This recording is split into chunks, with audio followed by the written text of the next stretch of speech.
এ কি, তোমরা তোমাদের বেস্ট ফ্রেন্ডের জন্য এখনো নিউ ইয়ারের কার্ড বানাওনি?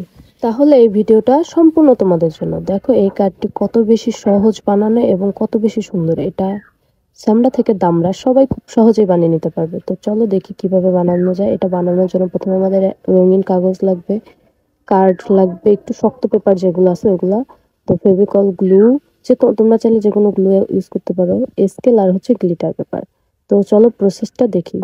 শুরুতে আমরা রঙিন যে পেপারটা নিয়েছি তার মাঝ বরাবর স্কেল দিয়ে মার্ক করে 4 কোনা করে দাগটা কেটে নেব লম্বা লম্বি করে। দেখো আমি যেভাবে করছি দেখলেই বুঝতে পারবে খুব সহজেই করে। দেন হচ্ছে আমরা এটাকে একপাশে রেখে দিব। পরে হচ্ছে নিচে যে কার্ডটা থাকবে ওইটায় তোমরা চাইলে রঙিন পেপার ইউজ করতে পারো, কিন্তু আমি সাদা পেপার প্রেফার করি, তার জন্য আমি সাদা পেপার লাগিয়ে নিব একটু সুন্দর করে কভার করে। এবার যে রঙিন পেপারটা কেটে রেখেছিলাম ওটার চারপাশে একটু সাবধানে লাগিয়ে নেবে, চারপাশে গাম লাগিয়ে দেন হচ্ছে ওই সাদা পেপারটার উপর বসিয়ে দেব।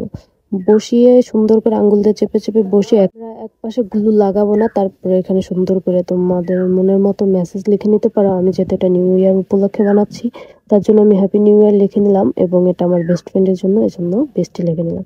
এই তো এরপর হচ্ছে গ্লিটার পেপারটাকে একটা লাভ শেপ করে সেটাকে হার্ট ব্রোকের মতো কেটে তারপর কাঠের একদম শুরুতে আর ওই ভিতরে যে কাঠটা দিব ওটার শুরুতে লাগিয়ে সুন্দর করে টান দিলেই দেখবে এরকম সুন্দর মতো একটা কাঠ তৈরি হয়ে গেছে। দেখো কাঠটা বানানো কত বেশি সহজ, কত অল্প সময় লাগে, কিন্তু ফাইনাল লুক জাস্ট ওয়াও। কাঠ বানানোটা তোমাদের কেমন লাগলো তোমরা অবশ্যই কমেন্টে জানাবে। Thank you.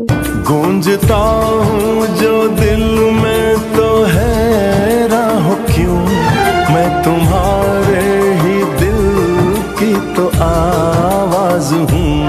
सुन सको तो सुनो